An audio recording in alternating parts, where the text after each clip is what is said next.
আল্লাহ বললেন স্বামী হলো তার স্ত্রীর ইনচার্জ, প্রোটেক্টর, স্ত্রীকে সুরক্ষা দিবে, স্ত্রীকে টেক কেয়ার করবে, স্ত্রীর দায়িত্বে থাকবে। এই দাম্পত্য জীবনের দুইজনের সংসারের মধ্যে স্বামীকে দায়িত্বশীল বানিয়েছে কে? পুরুষ দায়িত্বশীল।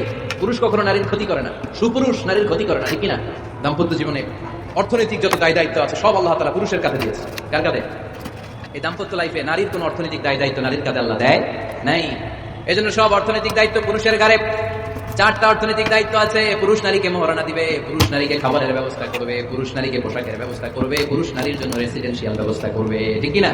ওয়াতুন নিসাআ সাদাকাতিহিন্না নিহলা ফাইন তিবনা লাকুম আন শাইইন মিনহু নাফসান ফাকুলুহু হানিআম মারিআ। সুবহানাল্লাহ পড়ে। সব স্বামীদেরকে আল্লাহ ডেকে বললেন, ও স্বামীরা শোনো শোনো, বিয়ের পর সাথে সাথে স্ত্রীর কাছে তুমি মোহরানা আদায় করে দাও। মোহর দেয়া নফল নাকি ফরজ? জোরে বলেন। তোমরা কি দাও? সিলটি পুলা মোহরানা দাও? হ্যাঁ, মোহরানা দিতাই নাকি যৌতুক খাইতা? খিতা হতা? হ্যাঁ, কি দিব? মোহরানা দিব। মোহরানা দেয়াকে ফরজ করেছে কে? আল্লাহ। তো মোহর দিতে টাকা লাগে না? এই টাকার দায়িত্ব পুরুষের ঘাড়ে দিছে কে? 2 নম্বর দায়িত্ব, আলাল মাউলুদি লাহু রিজকুহুন্না ওয়া কিসওয়াতুহুন্না বিল মা'রুফ। স্বামী স্ত্রীর জন্য খাদ্যের ব্যবস্থা করবে, পোশাকের ব্যবস্থা করবে। 3 নম্বর, ওয়াসকিনুহুন্না মিন হাইসু সাকানতুম মিন ওয়াজদিকুম। নিজের সামর্থ্যের মধ্যে থেকে স্ত্রীর জন্য রেসিডেন্সিয়াল একটা এরিয়ার ব্যবস্থা করে দিবে। সুবহানাল্লাহ পড়ো। তাহলে অর্থনৈতিক দায়িত্বের মধ্যে 4টা: মোহরানা দেয়া, মিলস খাবারের ব্যবস্থা করা, মানে ফুডিং এন্ড ক্লোথিং, পোশাকের ব্যবস্থা করা, সর্বশেষ রেসিডেন্সিয়াল ব্যবস্থা করা। এই যে অর্থনৈতিক সব দায়িত্ব, খরচ যেখানেই আছে সব দায়িত্বগুলো পুরুষের কাঁধে দিল কে?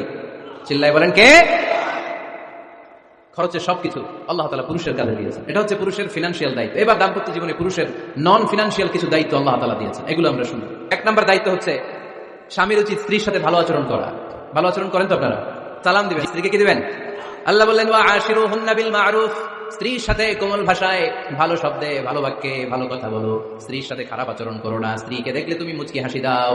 অনেক স্বামী আছে কখনো স্ত্রীকে দেখলে মুচকি হাসি দেয় না, চেহারাটা বাংলা পাসের মতো এরকম করে রাখে, হাসি, মুচকি হাসি। হাসেন তো, মুচকি হাসি দেন তো একটা। আওয়াজ করলে মুচকি হাসি হয় নাকি?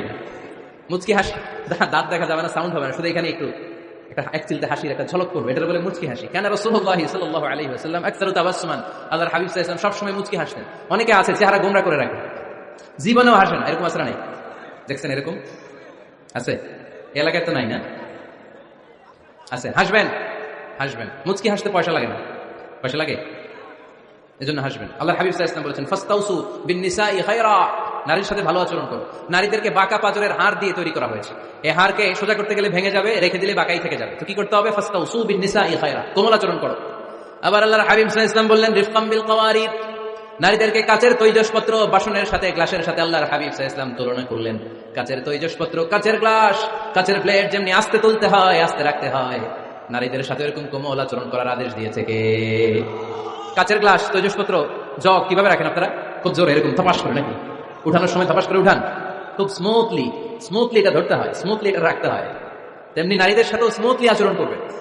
নারীদেরকে যত আপনি কোমল মোলায়েম ভাষায় কথা বলতে পারবেন, তারা তত আপনার কথা শুনবে। যত সুন্দর সুন্দর কথা নারীকে, স্ত্রীকে বলবেন, তুমি আমার সব, তুমি আমার কৈতরি, তুমি আমার টুনটুনি, তুমি আমার ময়না পাখি, তুমি আমার সোনা পাখি। ওই যে কয় কলিজা, তার মানে প্র্যাকটিস চলে বাসায়। আর কি ডাকেন? ভাবিরে কি ডাকেন বলেন? জান।